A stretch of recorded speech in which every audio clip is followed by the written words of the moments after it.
Pan card. अगर आप pan card बनवाना चाहते हैं तो आपको पैन कार्ड अप्लाई करने के लिए कौन कौन से प्रूफ़ों की ज़रूरत पड़ेगी वो आपको हम बताएंगे।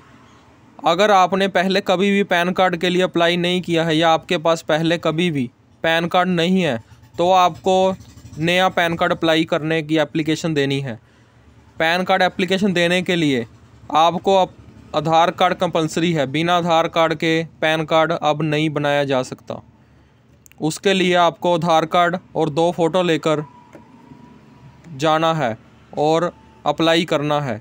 जो भी आपका नाम और एड्रेस आधार कार्ड में होगा वही सारा पैन कार्ड में ऑटोमेटिक आ जाएगा।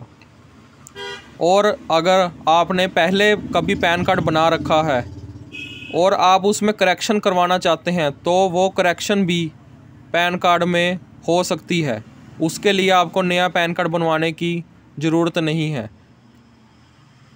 उसके लिए आपको पुराना पैन कार्ड और आधार कार्ड लेकर जाना पड़ेगा और 2 फ़ोटो।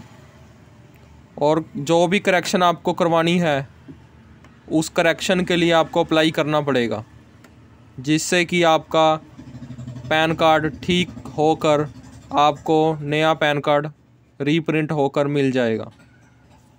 पैन कार्ड अप्लाई करने के लिए जो फार्म भरना है वो फार्म कैसे भरा जाएगा उसके लिए आगे की वीडियो देखें।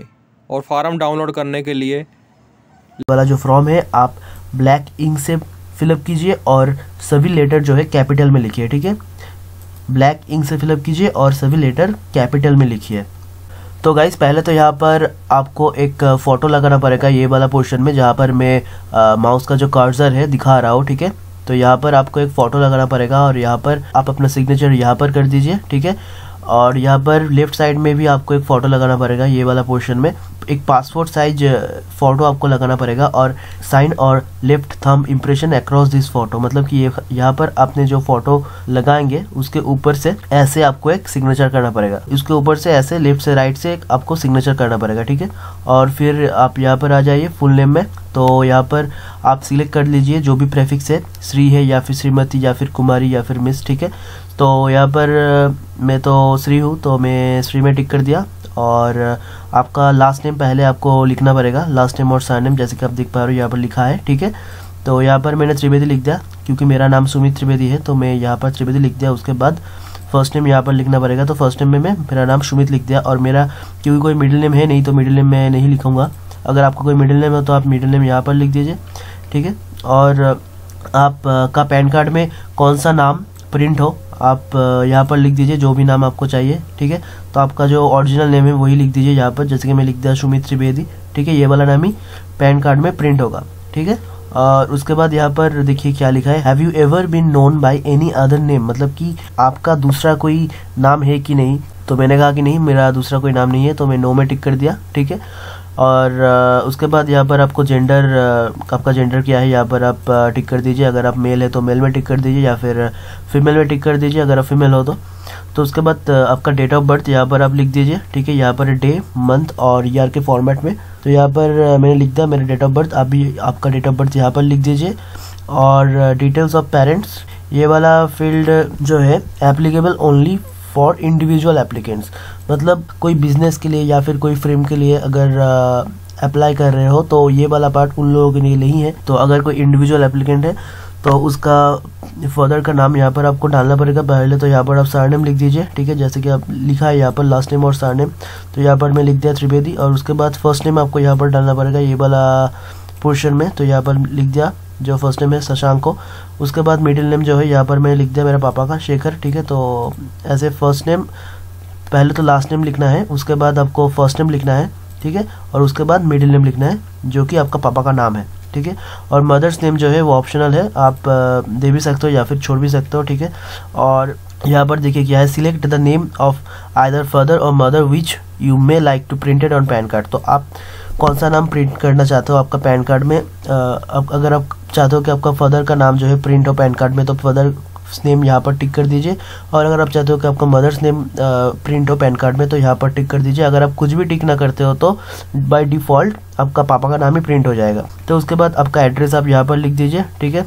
फुल एड्रेस आपको लिखना पड़ेगा। यहाँ पर आप फ्लैट, रूम और डोर और ब्लॉक नंबर लिख दीजिए। फिर नेम ऑफ प्रीमिसेस या फिर बिल्डिंग और विलेज का नाम यहाँ पर लिख दीजिए। फिर यहाँ पर रोड का नाम, फिर लोकेलिटी का नाम, फिर आपका डिस्ट्रिक्ट और सिटी का नाम, और यहाँ पर आपका स्टेट का नाम लिख दीजिए, जैसे कि मैं लिखता हूँ वेस्ट बंगाल। और उसके बाद आपका पिन कोड यहाँ पर लिख दीजिए और आपका कंट्री का नाम यहाँ पर आप लिख दीजिए, ठीक है। और अगर आपका कोई ऑफिस है तो आप ऑफिस एड्रेस यहाँ पर लिख दीजिए, ये वाला पोर्शन में। और 8 वाला पॉइंट में क्या लिखा है देखिए, एड्रेस फॉर कम्युनिकेशन। तो कौन सा एड्रेस में आपसे कम्युनिकेट कर पाए, तो मैंने रेसिडेंस में टिक कर दिया, ठीक है। अगर आपका कोई ऑफिस है, अगर आप चाहते हो कि आपका जो कम्युनिकेशन एड्रेस आप ऑफिस का प्रोवाइड करना चाहते हो तो आप ऑफिस में टिक कर दीजिए, ठीक है। उसके बाद आपका मोबाइल नंबर यहाँ पर लिख दीजिए, ठीक है। कंट्री कोड यहाँ पर कंट्री कोड में 91 लिख दीजिए। और अगर कोई लैंडलाइन नंबर होता है तो STD कोड लिखना पड़ेगा, ठीक है। अगर कोई मोबाइल नंबर होता है तो आप छोड़ दीजिए ये वाला पोर्शन और यहाँ पर आप अपना मोबाइल नंबर लिख दीजिए, जैसे कि मैं लिख दिया।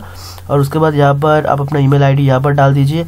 और उसके बाद स्टेटस ऑफ एप्लीकेंट, मतलब आपका एप्लीकेंट का स्टेटस क्या है, इंडिविजुअल है या फिर कोई ट्रस्ट है या फिर बॉडी ऑफ इंडिविजुअल्स है, कंपनी है, लोकल अथॉरिटी है, जो भी है यहाँ पर आप टिक कर दीजिए। मैं तो इंडिविजुअल हूँ तो मैं इंडिविजुअल में टिक कर दिया, ठीक है।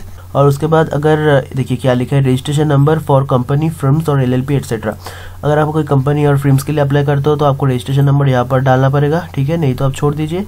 और यहाँ पर आप अपना आधार नंबर यहाँ पर डाल दीजिए ये वाला पोर्शन में, ठीक है। यहाँ पर आप अपना आधार नंबर डाल दीजिए। अगर आपका आधार कार्ड नहीं है तो आधार एप्लीकेशन फॉर्म में आपका जो एनरोलमेंट ID है यहाँ पर आपको डालना पड़ेगा, अगर आपका आधार नंबर नहीं है तो, ठीक है, नहीं तो आप छोड़ दीजिए ये वाला पोर्शन।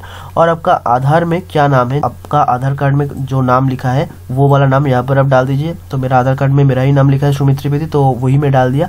उसके बाद आपका सोर्स ऑफ इनकम क्या है, सैलरी है या फिर इनकम ऑफ हाउस प्रॉपर्टी है, ठीक है। और इनकम फ्रॉम बिजनेस और प्रोफेशन है। अगर ये वाला पोर्शन है तो यहाँ पर आपको एक कोड मेंशन करना पड़ेगा। मैं आपको बोल रहा हूँ कौन सा कोड आपको मेंशन करना पड़ेगा थोड़ी देर बाद में। तो यहाँ पर आप मेंशन कर दीजिए सोर्स ऑफ इनकम क्या है आपका। तो मेरा कोई इनकम नहीं है, मैं स्टूडेंट हूँ, तो मैं नो इनकम में टिक कर दिया। उसके बाद ये वाला पोर्शन आप छोड़ दीजिए, 14 वाला जो पोर्शन है। अगर कोई माइनर के लिए आप एप्लीकेशन जो है फिलअप कर रहे हो तो ये वाला पोर्शन आपको फिल करना पड़ेगा, नहीं तो आप ये वाला पोर्शन जो है छोड़ दीजिए। उसके बाद देखिए क्या क्या डॉक्यूमेंट आप सबमिट कर सकते हो। तो आई और we have enclosed Aadhaar card as proof of identity, मतलब कि एज अ ID प्रूफ आप कौन सा डॉक्यूमेंट प्रोवाइड करना चाहते हो यहाँ पर आप लिख दीजिए। जैसे कि मैं आधार कार्ड प्रोवाइड करना चाहता हूँ as a proof of ID, तो मैं आधार कार्ड लिख दिया। अगर आप वोटर ID कार्ड प्रोवाइड करना चाहते हो, अगर आप ड्राइविंग लाइसेंस, अगर आप पासपोर्ट प्रोवाइड करना चाहते हो तो आप प्रोवाइड कर सकते हो। तो उसके बाद यहाँ पर देखिए क्या है, यहाँ पर फिर एक बार आपको मेंशन करना पड़ेगा कि as a proof of address आप कौन सा डॉक्यूमेंट्स प्रोवाइड करना चाहता हो। तो मैं फिर एक बार आधार कार्ड ही प्रोवाइड करना चाहता हूँ as a proof of address. तो आप आधार कार्ड भी प्रोवाइड कर सकते हो या फिर वोटर ID कार्ड प्रोवाइड कर सकते हो, ठीक है। एंड फिर से एक बार देखिए क्या है, Aadhaar card as a proof of date of birth. तो मैं as a proof of date of birth मैं आधार कार्ड ही प्रोवाइड करना चाहता हूँ। आप बर्थ सर्टिफिकेट भी प्रोवाइड कर सकते हो या फिर मैट्रिक्स का जो एडमिट कार्ड है वो भी आप प्रोवाइड कर सकते हो, ठीक है। तो मैं तीनों आधार कार्ड प्रोवाइड करना चाहता हूँ। और यहाँ पर फिर आपका नाम यहाँ पर आप लिख दीजिए, ठीक है, यहाँ पर। और ये वाला पोर्शन छोड़ दीजिए, यहाँ पर आप अपना सिग्नेचर कर दीजिए और यहाँ पर आप प्लेस का नाम लिख दीजिए और यहाँ पर आप डेट डाल दीजिए, ठीक है। और देखिए क्या है, अगर आप टिक करते हो सोर्स ऑफ इनकम में, बिजनेस और प्रोफेशन में, तो यहाँ पर देखिए बहुत सारे कोड है। तो अगर आप इंजीनियर हो तो आपको 02 कोड डालना पड़ेगा। अगर आप इंफॉर्मेशन टेक्नोलॉजी में काम करते हो या फिर इंफॉर्मेशन टेक्नोलॉजी का कोई बिजनेस है आपका, तो यहाँ पर आपको ये वाला कोड डालना पड़ेगा, ठीक है। आपका जो भी कोड है आप यहाँ पर देख लीजिए कौन सा ऑक्यूपेशन से आपका मिलता है। तो उसके बाद ये वाला कोड जो है आप वहाँ पर डाल दीजिए, ठीक है। तो गाइज हो गया फॉर्म फिलअप। और फिर भी अगर आपको कोई प्रॉब्लम आता है या फिर आपको समझने में कोई प्रॉब्लम आ रहा है, जो भी क्वेश्चन आपके मन में आ रहा है, आप इजीली आप मुझे पूछ सकते हो। मैं ट्राई करूंगा कि आपका जो इशू है, आपका जो प्रॉब्लम है वो जल्द से जल्द सॉल्व हो जाए। आप कमेंट कर सकते हो नीचे, ठीक है। तो गाइज आपको वीडियो कैसा लगा मुझे जरूर बताइए और भी सारे वीडियोस के लिए गाइज सब्सक्राइब कीजिए मेरा चैनल। और अगर आपको वीडियो पसंद आए तो लाइक और शेयर करना ना भूलिए। Thank you for watching, thank you so much.